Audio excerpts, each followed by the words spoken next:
Hello people, this is Alan Way, episode 3, part 22.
The bulldozer's engine roared to life. Mud and rocks flew as it fought for traction.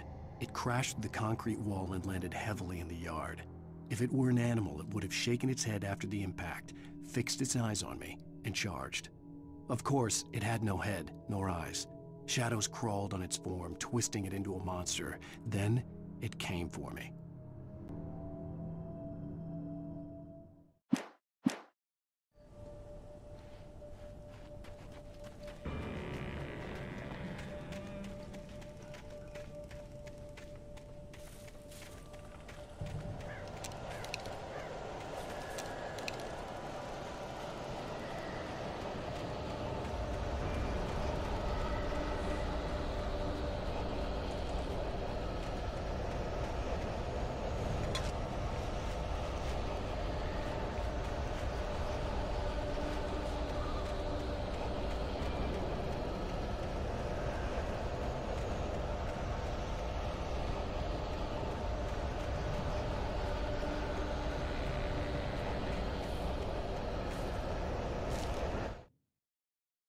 Sarah trusted her gut, and her gut said Agent Nightingale was an asshole. He felt wrong, and it wasn't just the smell of stale booze. It was in the way he flashed his badge, pulled rank, the look in his eyes when he wanted answers. Where was Alan Wake? What was this about an accident? Where was his wife? And most importantly, why did she let Wake go? He wouldn't answer her questions. Federal business was all he'd say.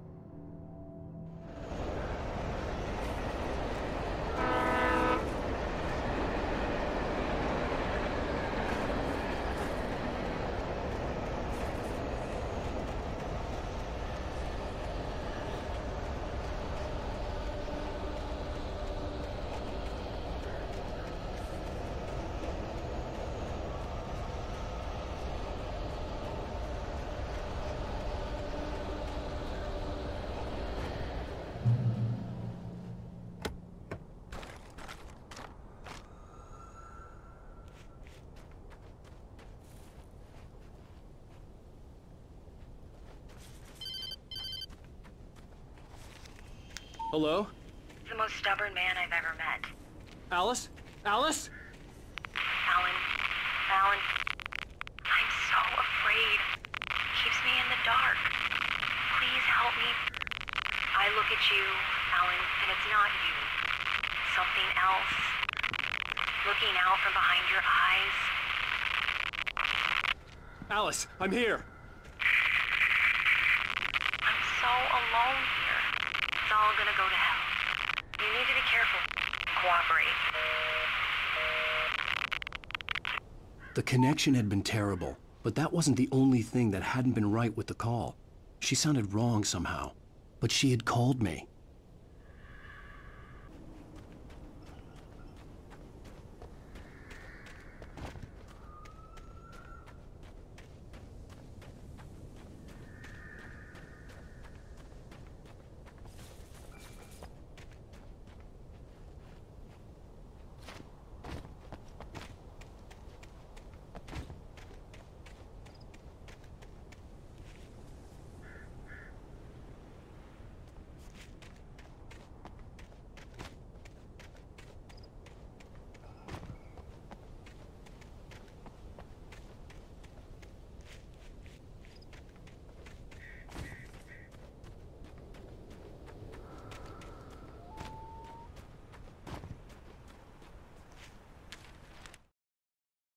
The pipe wrenched itself loose from the bridge's steel framework. Wrapped in darkness, it floated in midair, twitching. For a moment, I didn't understand what I was looking at. The heavy object lurched at me with impossible force. I threw myself out of the way, but just barely. When I turned my flashlight on it, it shook in a dark rage before it flew at me again.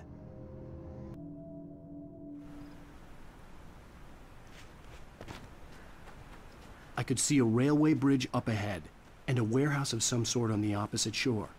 I hoped I could find a car from there.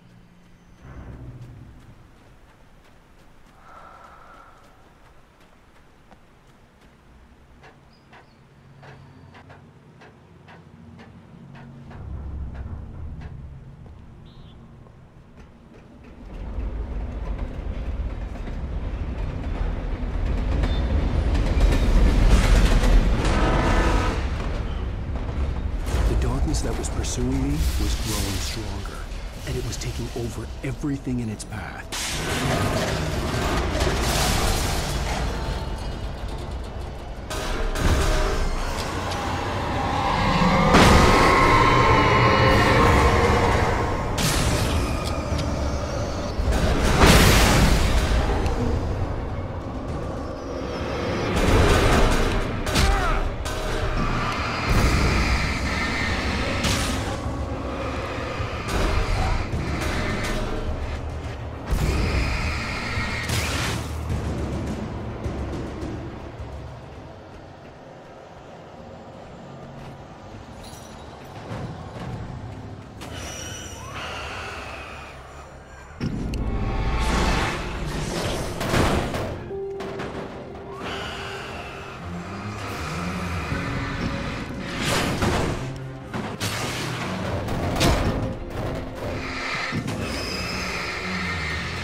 I slammed the door shut right in his smug face. He pleaded for me to open the door. True to form, the asshole actually thought I would obey. I had no sympathy left, no guilt either, not for him. I took a moment to savor the scream. I bet I had a smile on my face. It was all that I had time for. The dark presence was inside the lodge with me.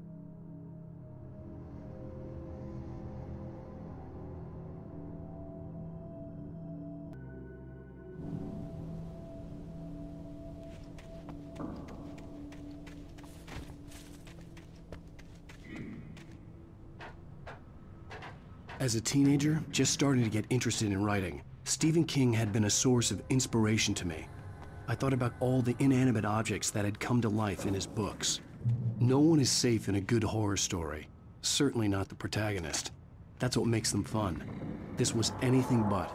The darkness could possess anything, and it was getting closer.